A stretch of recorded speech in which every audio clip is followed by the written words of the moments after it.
আসসালামু আলাইকুম। অনেক দিন পর আপনাদের সাথে কথা হচ্ছে। সবাই ভালো আছেন আশা করছি। অফিসে যাওয়ার পথে একটু অবসর পাই কখনো কখনো, যখন ফোন আসে না বা ফোন করতে হয় না।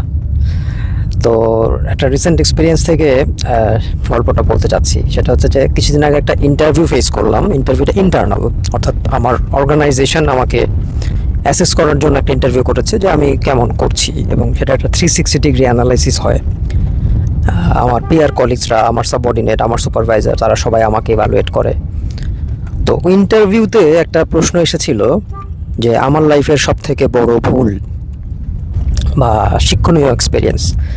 I thought I should share that experience with my subscribers in my channel. এটা 2019 সালের ঘটনা, এবং 19 সালটা এমন ছিল, মনে হচ্ছিল যে আমি কলাপস করব, হয়তো স্ট্রোক করবো বা হার্ট অ্যাটাক করবো। এত কঠিন একটা সময় ছিল। কারণ আমি যে অর্গানাইজেশনে কাজ করতাম, একটা স্টিল ফ্যাক্টরি, সেখানে তিতাস গ্যাসের কানেকশান ছিল, এবং এই কানেকশানটা হঠাৎ করেই তিতাস গ্যাস অথরিটি বন্ধ করে দেয়, এবং গ্যাস ছাড়া আমার স্টিলের গ্যালভানাইজেশন বন্ধ হয়ে যায়, এবং প্রায় 4 মাস আমাকে এইটার হ্যান্ডেল করতে হয়েছে। এবং এই 4 মাস ধরে সমস্ত আমার যে টাওয়ারের প্রোডাক্ট সব কিছুই হাফ ফিনিশড অবস্থায় পড়েছিল, এবং আমি তখন একটা চাইনিজ, একটা জাপানি, একটা কোরিয়ান, একটা বাংলাদেশি প্রজেক্টের সাথে যুক্ত ছিলাম। তো এবং সবাই প্রচণ্ডভাবে আমাকে প্রেশার দিচ্ছিল যে কবে তারা প্রোডাক্ট পাবে, আর আমি তিতাস গ্যাস অফিসে দৌড়াদৌড়ি করছিলাম যে কীভাবে ফ্যাক্টরিতে গ্যাসের লাইন রিকানেক্ট করা যায়। তো এটা একটা সম্মিলিত প্রচেষ্টা, এখানে মন্ত্রণালয় পর্যন্ত দৌড়াদৌড়ি করতে হয়েছিল যাতে করে গ্যাসের কানেকশন রিকানেক্ট হয়। স্টোরিটা অন্য জায়গায়।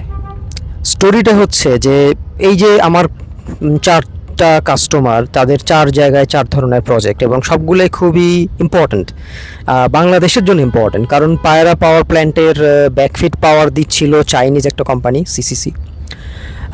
এছাড়া জাইকা ফান্ডের একটা প্রজেক্ট ছিল জাইকা প্যাকেজ 6, সেখানে জাপানিজ একটা কোম্পানি ছিল ফুজিকোরা, তারা কাজ করছিল হাটহাজারি, শিকলবাহা, আনোয়ারা ওই লাইনে।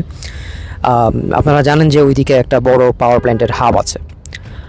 আর একটা ক্রুশিয়াল ছিল যে তখন পায়রা প্ল্যান্ট থেকে গোপালগঞ্জ একটা 400 কিলোভোল্ট লাইনের কাজ করছিল কোরিয়ান কোম্পানি GSENC। তো এরা সবাই আমাকে প্রচণ্ড চাপ দিচ্ছিল, তাদের প্রজেক্টে তারা টাওয়ার পাচ্ছিল না। তো ফাইনালি যখন তিতাস গ্যাসের কানেকশান পাওয়া গেল, তখন আমি পাজলড যে আমি কাকে আগে দিব, কারণ সবারই তো প্রয়োজন। এবং তখন প্রায়োরিটাইজ করতে আমি ভুল করেছিলাম, that was a big mistake. এবং সেটার জন্য প্রায় সবগুলো প্রজেক্টই কম বেশি ক্ষতিগ্রস্ত হচ্ছিল। তো ওখান থেকে আমার লেসন ছিল যে আসলে কোন কাস্টমার বেশি চিল্লাপাল্লা করলো তাকে আগে প্রোডাক্ট দিব, এইটার ভিত্তিতে প্রায়োরিটাইজ করা ঠিক না।